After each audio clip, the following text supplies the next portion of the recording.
అయోధ్యగా వెళ్ళడానికి మాకు కూడా కొన్ని సూచనలు చేయమని చెప్పడం జరిగింది.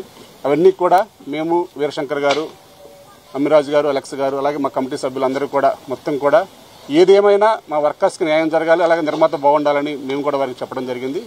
ఏదైనా రేపు కానీ ఎల్లుండి కానీ ఈ సమస్యకి పరిష్కారం ఇక్కడ దొరుకుతుందని మేము ఆశిస్తున్నాం.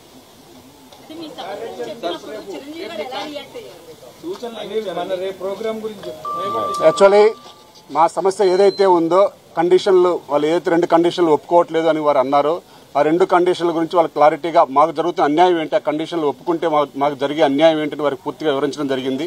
సరే సండేల గురించి మేము ఆలోచిస్తామని కూడా చెప్పాము. సండే వాళ్ళు ఏదైతే అడిగారో 3 సండేలు మాకు కావాలి అని, ఆ 3 సండేల్లో మేము కొన్ని వెసులుబాటు ఇవ్వడం జరిగింది. అది కూడా మేము రేపు అంతిమంగా రేపు ఒక మీటింగ్ పెట్టుకున్నామండి. మేము వర్కర్స్ అందరం కూడా ఒక బహిరంగ సమావేశం లాగా పెట్టుకున్నాం. 24 యూనియన్ల సర్వసభ్య సమావేశం లాగా అందరం కూడా ఒక దగ్గర కలిసి ఈ కండిషన్ల గురించి వారందరూ కూడా మా సభ్యులందరికీ ఎక్స్ప్లెయిన్ చేస్తామని చెప్పాము. కంపల్సరీ పెట్టుకోండి, పెట్టాలి కూడా, అందరికి కూడా తెలియాలని కూడా వారు చెప్పారు. కాబట్టి ఏదైతే వాళ్ళు సండేలు అన్నారో సండేలకు మేము ఫ్లెక్సిబిలిటీ ఇస్తామని చెప్పాము. ఆ ఫ్లెక్సిబిలిటీ కూడా రేపు సభ్యులతో మాట్లాడి వచ్చిన తర్వాత చెప్తామని చెప్పాము. అలాగే 9 to 9 కాల్ షీట్ గురించి పూర్తిగా మాకు దానివల్ల ఎలా లాస్ అవుతుంది, ఎలా కొన్ని యూనియన్లకు బెనిఫిట్ అవుతుంది, అసలు బెనిఫిట్ కాని యూనియన్లు ఏంటి అనేది కూడా క్లారిటీగా మేము అంతిమంగా ఒకటే చెప్పాము. మాకు దానివల్ల ఎంత లాస్ అవుతాము, దానివల్ల ఏంటి, ఆ లాస్కు సంబంధించిన బెనిఫిట్ ఏంటి అన్ని కూడా క్లారిటీగా వారికి వివరించడం జరిగింది. ఏదేమైనా మా కష్టాన్నంతా కూడా ఈరోజు చాలా కూలంకుషంగా 2 గంటల సేపు ప్రతి ఒక్క యూనియన్లో జరుగుతున్న సమస్యలు ఏంటి, మా మీద పడ్డ నిందలేంటి, మమ్మల్ని ఏ విధంగా కార్డుల విషయంలో కానీ ఇంకా వివిధ రకాల అంశాల్లో ఈ మధ్యకాలంలో వచ్చిన ప్రతి ఒక్క అంశాన్ని కూడా వారు లేవనెత్తారు. ప్రతి దానికి కూడా మేము కూలంకుషంగా వారికి వివరించడం జరిగింది. అంతిమంగా రేపు పబ్లిక్ అందరికి చెప్పిన తర్వాత మరలా ఒక 5గురిని రమ్మని చెప్పారు. మా సైడ్ నుంచి ఒక 5గురు, వాళ్ళ సైడ్ నుంచి ఒక 5గురు మేము పిలుస్తాను.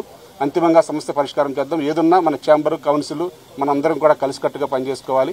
ఏదున్నా నా దాకా వచ్చి మీరు సమస్య ఇప్పుడు వివరించడానికి ఎప్పుడైనా సరే నా డోర్లు తెరిచే ఉంటాయి అని వారు చాలా అసలు ఈరోజు చాలా ఆనందంగా ఉంది. ఎందుకంటే వివరంగా ప్రతి ఒక్క యూనియన్లో ఏం జరుగుతుంది, అసలు ఎక్కడ ప్రాబ్లం ఉందనేది వారు అడగడం మా అందరికి కూడా చాలా సంతోషకరంగా ఉంది.